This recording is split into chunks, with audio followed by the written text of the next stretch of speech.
ہم کریں گے ہر مظلوم کی حمایت۔ السلام علیکم، میں ہوں حرین فاطمہ اور آپ دیکھ رہے ہیں حمایتی نیوز HD چینل۔ نظر ڈالتے ہیں آج کی اہم خبروں پر۔ سونیا سابقہ MS رائے بلال کی ایڈیشنل سیشن کورٹ سے ضمانت خارج۔ مقامی صحافی رانا اکرم نے رائے بلال کے خلاف مقدمہ درج کروا رکھا تھا۔ مقامی صحافی رانا اکرم نے رائے بلال کے خلاف عورتوں کو جنسی ہراساں کرنے پر خبریں شائع کی تھیں۔ خبریں شائع ہونے کے بعد اعلیٰ افسران نے انکوائری کرنے کے بعد رائے بلال کو نوکری سے فارغ کرنے کے احکامات جاری کر رکھے ہیں۔ رائے بلال نے اپنے خلاف خبریں لگانے پر مقامی صحافی کو جان سے مارنے کی دھمکیاں لگوائی تھیں۔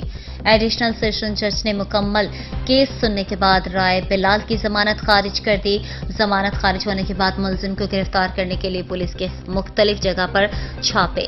رانا نور الامین ایڈوکیٹ نے مقامی صحافی کا فری کیس لڑنے کا اعلان کر دیا۔ پولیس کا کہنا تھا کہ ملزم کو جلد گرفتار کر لیا جائے گا۔